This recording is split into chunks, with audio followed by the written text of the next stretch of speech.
오늘도 주님의 말씀을 통해 하나님 나라를 누리는 복이 있기를 주님의 이름으로 축원합니다. 바울은 예루살렘에서 그를 박해하고 핍박할 것을 알면서도 예루살렘에 올라왔어요. 그 이유는 다른 데 있지 않죠. 성령에 매여 있고 또 복음을 전하고 고난당한 예루살렘 성도들을 돌아보기 위한 것이죠. 그러므로 그는 뻔히 결박당할 것을 알고도 예루살렘에 올라왔어요. 그리고서 결국에는 유대인들이 그를 죽이려고 했고 그것을 안 천부장이 급히 와서 바울을 붙잡아가죠. 이것은 그의 구원을 위한 부분이 아니라 천부장은 그가 애굽인인 것으로 오해를 했기 때문이죠. 그런데 이제 바울이 그에게 말할 수 있게 기회를 요청했고 허락받아서 이제 유대인들에게 바울이 자기를 변호하는 내용들이 이제 쭉 이어져 가고 있어요. 그래서 어제 본문에서는 어디까지 보았어요? 바울이 본래 유대인이었고 다소 출신이고 가말리엘의 문화생으로 율법에 열심히 있던 자였다라는 거죠. 그런 그가 이제 다메섹에 가는 도중에 그것도 예수 믿는 자들을 박해하기 위해 붙잡아 오기 위해 다메섹으로 가던 도중에 바로 예수님을 만났다라는 것이죠. 큰 빛이 호련히 그를 둘러 비추었고 그 가운데 소리가 있어 사울아 사울아 내가 왜 나를 박해하느냐 말씀하셨죠. 정말 이 말씀은 바울에게 있어서는 정말 청천벽력과도 같은 소리였어요. 왜냐하면 자기는 열심으로 하나님을 섬겼다고 생각했는데 하나님은 그에게 찾아와 왜 나를 박해하느냐 말씀하시는 거예요. 그러니 주여 누구시니까 그가 묻게 되어지죠. 그랬더니 주님께서 대답하는 말이 뭐였어요? 나는 내가 박해하는 나사렛 예수라 말하죠. 나사렛 예수라. 예수 그리스도라고 말씀하시지 않고 나사렛 예수라고 먼저 자신을 밝히셨어요. 나사렛 예수라는 것은 무슨 의미입니까? 보잘것없는 예수라는 거죠.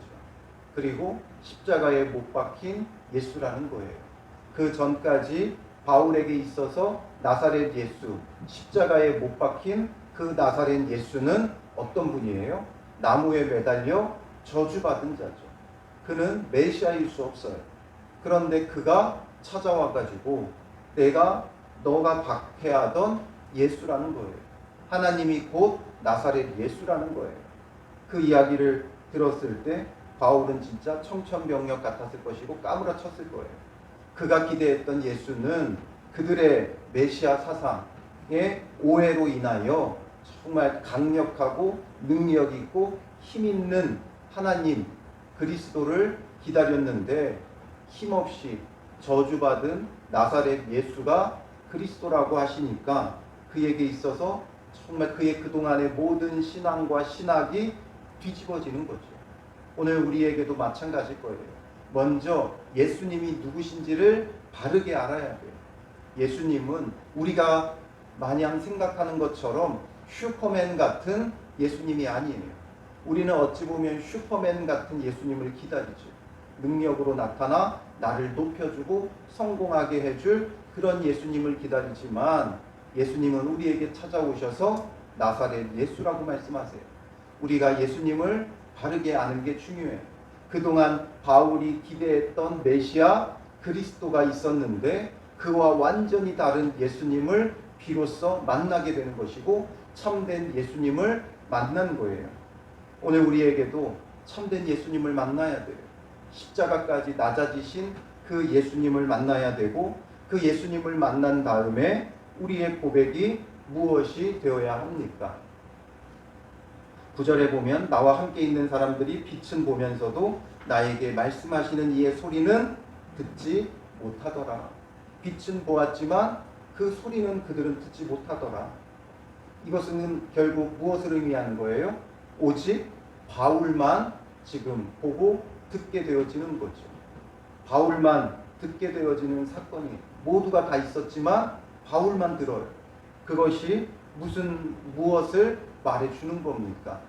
오직 주님이 찾아와 주셔서 말씀해 주셔야만 볼 수 있고 들을 수 있다라는 거죠.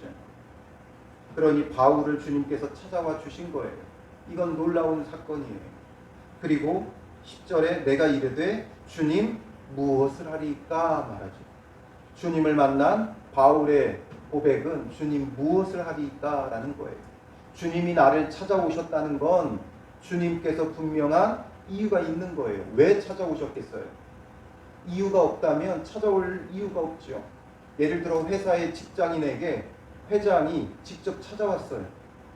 그냥 보잘것없는 평사원인데 회장이 나를 찾아왔어요. 그 왜 찾아왔겠어요? 뭔가 특별하게 지시할 게 있어서 찾아오는 거죠. 그렇지 않으면 그냥 내버려 두면 돼요. 아니면 밑에 어떤 그보다 상관 직원을 보내도 돼요. 그런데 나를 직접 찾아왔다는 건 뭔가 중차대한 일을 맡기기 위한 것이죠. 하나님께서 친히 나를 찾아오신다는 것, 예수님께서 나를 찾아오시는 이 사건은 나에게 무언가를 맡기고자 하시는 중차대한 일이 있는 거예요. 그렇지 않다면 그냥 내버려둬도 되죠. 내버려둬도 되는데 굳이 왜 주께서 나를 찾아오시겠어요? 그건 나를 통해 하고자 하시는 일이 있다는 거예요. 오늘 우리가 주님을 인격적으로 만나기를 원하죠. 그건 어떤 나의 믿음을 우리가 더 굳건히 하기 원하고 내가 하는 모든 일들에 확신을 얻기 위한 그런 마음이 강하지만 주님께서 나를 찾아오실 때는 단순히 나의 믿음을 견고히 하고 내 마음에 확신을 주고 또한 내가 원하는 것을 이루기 위한 것이 아니라 나에게 맡기고자 하시는 일이 있기 때문에 주님이 찾아오시는 거예요. 이유가 있어야 찾아오죠. 그렇기 때문에 우리가 인격적으로 주를 만나기 원하는 것은 결국 주님께서 나를 통해 하고자 하시는 일을 우리는 사모해야 주님을 만날 수 있는 거예요. 주님께서 나를 통해 무엇을 하기 원하시는가? 이것을 우리가 간절히 사모할 때 주님께서 나를 찾아오시는 것이고 또 그 주님이 십자가까지 낮아지신 예수님이라는 것을 우리가 알 때에 주님께서 나를 찾아와 맡기고자 하시는 일이 있죠. 나는 그저 높아지기만 원하고 있는데 주님이 나를 찾아오실 이유가 없어요. 주님과 같이 낮아지기를 원할 때 주님은 나에게 맡기고자 하시는 일이 있는 거죠. 그러니 주께서 이제 그에게 지시하시는 일들이 쭉 펼쳐지죠. 그래서 이 세세한 내용은 앞의 내용과 반복이 되어져요. 앞에서 바울이 주님을 만났던 것, 그리고 아나니아를 만나 다시 눈을 뜨게 되고 또 예루살렘으로 들어갔다가 주님께서 급히 그를 내보내시는 이 사건을 반복해서 이야기해요. 그런 어떤 사건적인 내용은 우리가 앞에서 보았기 때문에 세세하게 다루지는 않을 거예요. 앞의 내용들과 이제 중복되죠. 그래서 이제 그가 다메섹으로 들어가라. 내가 해야 할 모든 것을 거기서 누가 이르리라. 주님의 지시하심을 받아서 그가 다메섹에 들어갔는데 거기서 율법에 따라 경건한 사람, 거기 사는 모든 유대인들에게 칭찬 듣는 아나니아라 하는 이가 내게와 곁에 서서 말하되 형제 사울아 다시 보라 하거늘 즉시 그를 쳐다보았노라. 그래서 아나니아를 통해 다시 보게 되었다. 근데 다시 보게 된 것도 아나니아를 통해서. 이 아나니아가 누구냐? 그거에 대해서 율법에 따라 경건한 사람이다. 거기 사는 모든 유대인에게 칭찬 듣는 자였다. 그를 통해 내가 다시 보았다라는 거죠. 이것은 지금 모든 유대인들에게 우리가 완전히 어떤 별난 특종들이 아니다라는 거죠. 우리도 너희와 똑같은 그 신앙 안에서 하나님을 통해 이루어지는 일들이다라는 것을 지금 계속 강조하고 있는 거예요. 그가 또 이르되 우리 조상들의 하나님이 너를 택하여 너로 하여금 자기 뜻을 알게 하시며 그 의인을 보게 하시고 그 입에서 나오는 음성을 듣게 하셨으니 내가 그를 위하여 모든 사람 앞에 내가 보고 들은 것에 증인이 되리라. 이게 바로 주님께서 바울에게 맡기고자 하시는 일인 거죠. 하시는 일이에요. 주님께서 나를 통해 하시는 일, 가장 먼저 나를 택하셨고 그 다음에 자기 뜻을 알게 하셔요. 내 뜻이 아니라 자기 뜻을 알게 하신다고요. 그래서 그 의인을 보게 하시고 그 의인이 누구예요? 예수 그리스도를 보게 하시고 만나게 하시는 거예요. 그 다음에 그 입에서 나오는 음성을 듣게 하셨으니 주님의 말씀을 듣게 하시는 거예요. 그리고 그것을 통해 들은 그 말씀을 통해 증인이 되게 하시는 것. 이게 바로 주님께서 우리에게 하고자 하시는 일이죠.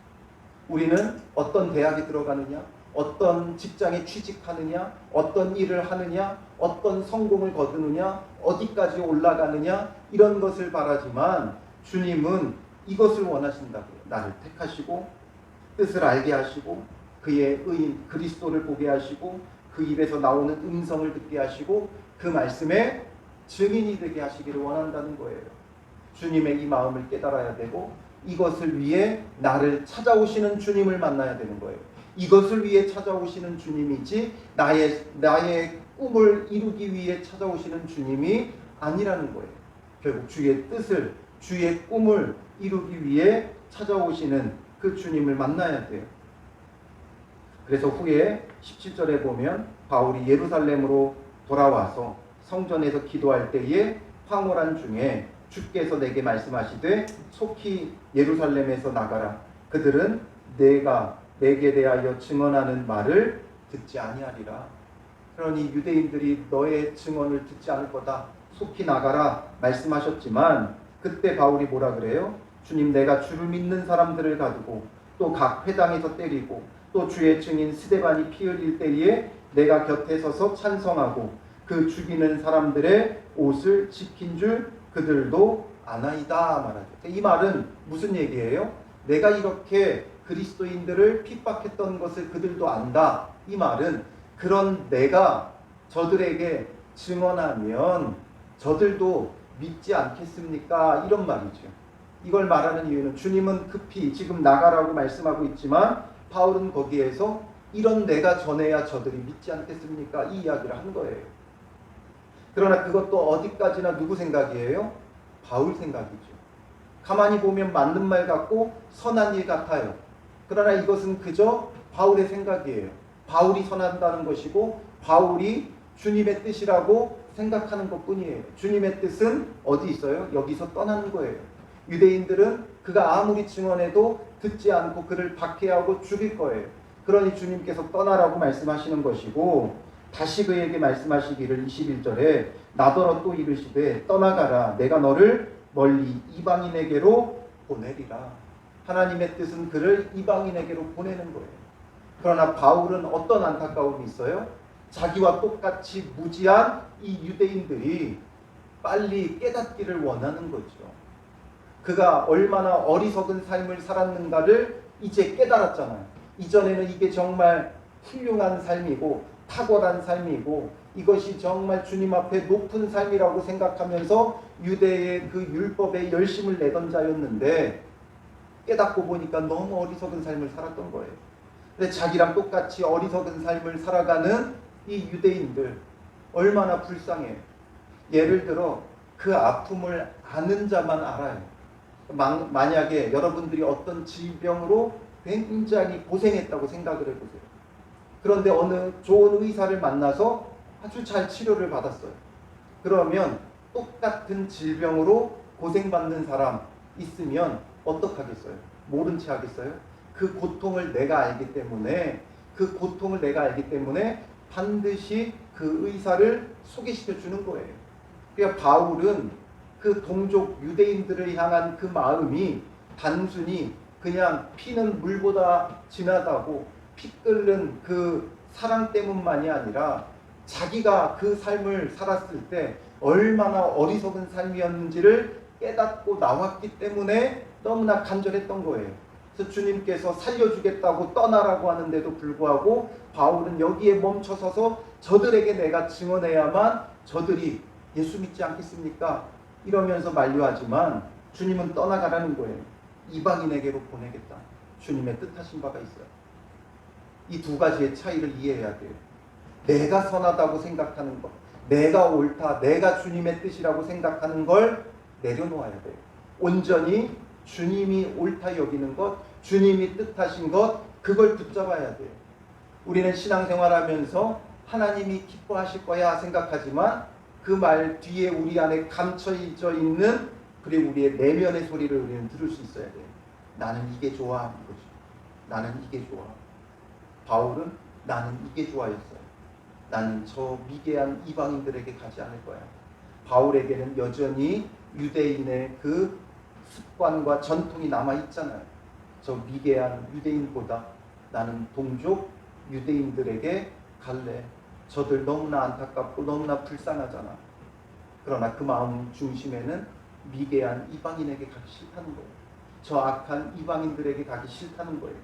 그럼 그에게 주님은 떠나가라. 이방인에게로 보내리라 말씀하시죠.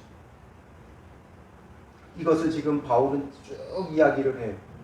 그때 이제 더 이상 말하지 못하도록 유대인들이 반발하며 나서서 여기까지만 이야기를 하게 되죠.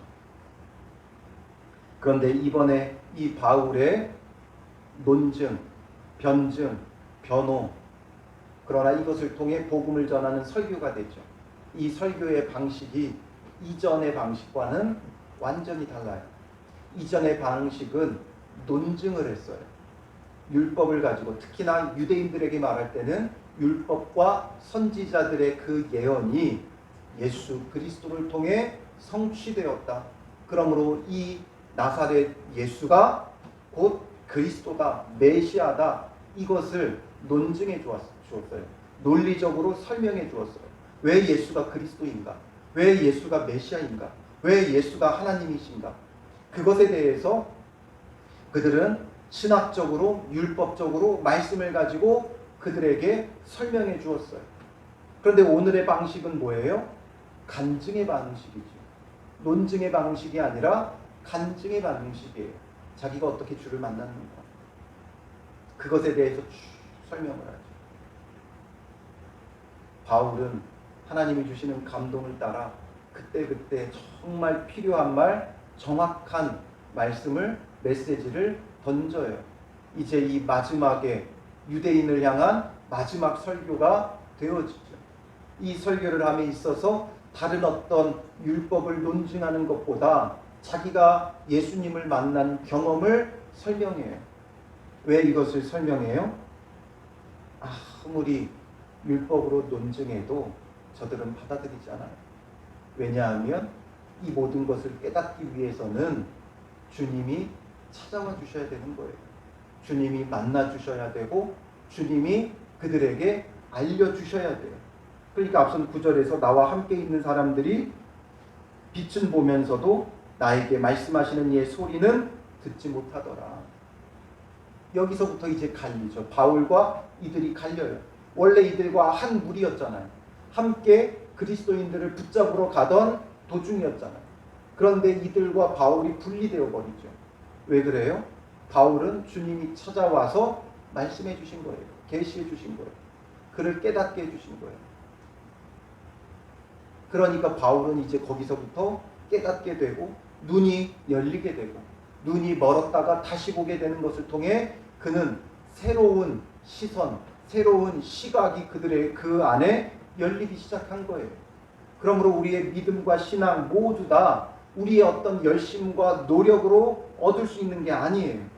14절에서 아나니아가 그에게 말했지만 하나님이 택해 주셔야 되고 자기 뜻을 알게 해 주셔야 되고 그 의인을 보게 하셔야 되는 거예요. 그리고 그 입에서 나오는 음성을 듣게 하셔야 우리가 참된 믿음을 갖고 주님의 증인이 될 수 있는 거예요. 결국 이 모든 것은 나의 노력으로 이루어지는 게 아니라 하나님이 해주셔야 되는 거예요. 하나님이 택해 주셔야 되고 하나님께서 알게 하셔야 되고 보게 하셔야 되고 듣게 하셔야 돼요.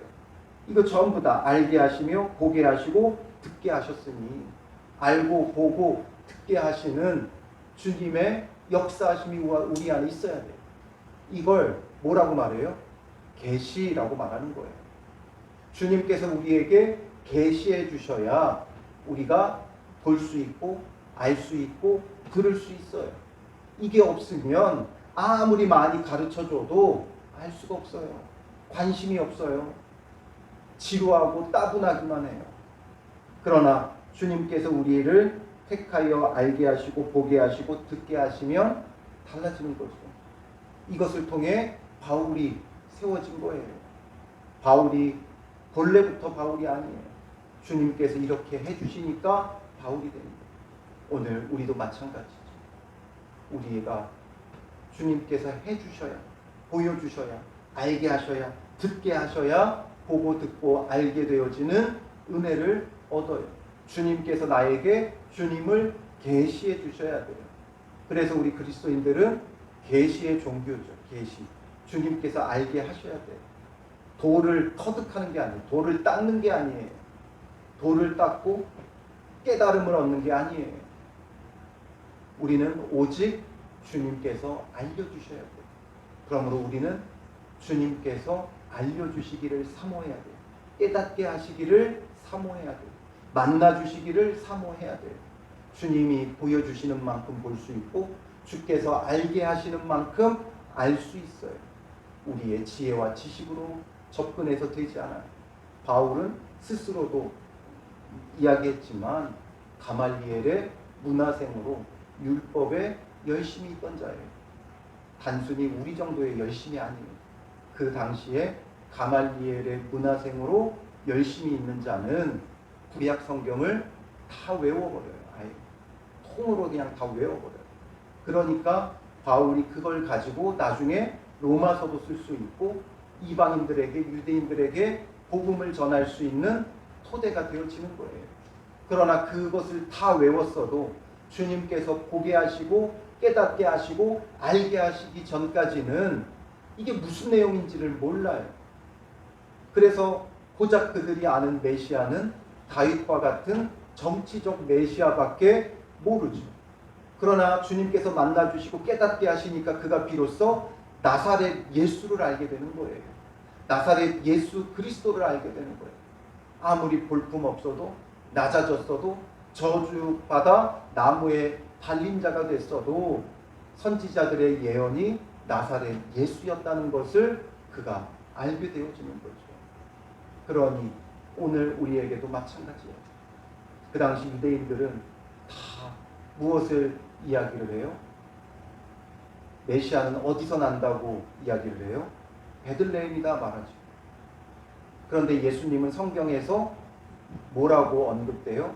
어디 예수로 언급돼요? 나사렛 예수죠. 예루살렘은 예수님이 나신 곳이고 나사렛 예수는 예수님이 자라신 곳이에요. 아무 흠모할 만한 모양도 없이 이 땅에 오셔서 고난당하신 예수가 나사렛 예수예요. 그러나 그들은 베들레헴에서 나서 예루살렘에서 왕이 될 메시아를 기대했죠. 그러나 성경에서 분명히 나사렛 예수를 예언하고 있어요. 그러니 예수님도 바울을 찾아올 때 나는 베들레헴에서 난 예수라 말하지 않고 나사렛 예수라 하면서 찾아오신 거예요. 아무 흠모할 만한 모양도 없이 이 땅에 와서 우리를 위하여 십자가에 죽으신 그 예수 그리스도를 비로소 바울이 만나고 이렇게 변화된 거예요. 그러니 오늘 우리도 주님 안에서 이 바울이 지금 전하고자 하는 메시지는 여기 있어요. 그 주님을 만나서 주께서 우리를 알게 하시고 보게 하시고 듣게 하셔야 그 주님을 알 수 있다. 이것을 전하고 있는 거죠. 그러나 그들은 이렇게 간증해도 받아들이지 않아요. 그러니 소리를 질러 이러한 자는 세상에서 없애버리자 살려둘 자가 아니라 떠들며 옷을 벗어 던지고 티끌을 공중에 날리죠. 아주 그냥 분노에 찬 표현을 하는 거예요. 옷을 집어 던지는 거예요. 티끌을 날려요. 티끌을 날리는 건 그들이 지금 돌을 집어 던지고 싶지만 로마 군인들이 보호하고 있으니까 던지지 못하죠. 그러니까 티끌을 하늘에 날리며 분노를 표출하고 있는 거예요. 그때 천부장이 어떻게 해요? 더 이상 안 되겠다. 이러다 소동이 일어나겠다 싶으니까 바울을 영내로 데려가라 명하고 그들이 무슨 일로 그에 대하여 떠드는지 알고자 하여 채찍질하며 신문하라 말하죠. 신문한다는 게 뭐예요? 그를 고문한다는 거죠. 고문하면서 자백을 받아내겠다는 거예요. 그래서 가죽줄로 바울을 매니 이 예언대로 되어졌죠. 아볼로의 예언처럼 아볼로의 예언처럼 되어졌어요. 그래서 가죽줄로 바울을 매죠. 그리고 바울이 곁에 서 있는 백부장에게 이제 말해요. 너희가 로마 시민된 자를 죄도 정하지 아니하고 채찍질할 수 있느냐.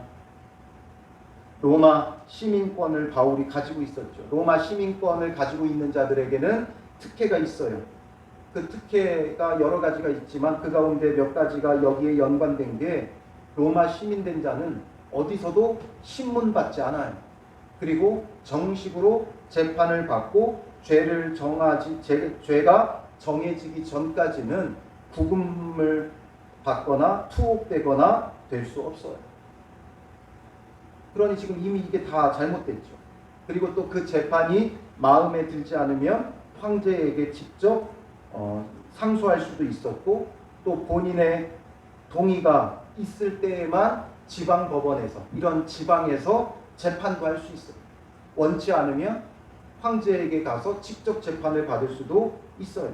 이런 것들을 다 내세우면 바울은 이미 이에게 붙잡혔을 때 이런 고난을 당할 필요가 없었어요. 그런데 그가 먼저 자기가 로마 시민이라는 걸 말하지 않고 뒤늦게 말하는 이유는 뭐예요? 그래야 복음을 전할 기회가 있죠. 몰려온 사람들, 그 몰려온 사람들에게 복음을 전할 기회로 받아들이는 거예요. 로마 시민권으로 이런 고난을 얼마든지 모면할 수 있고 회피할 수 있어요.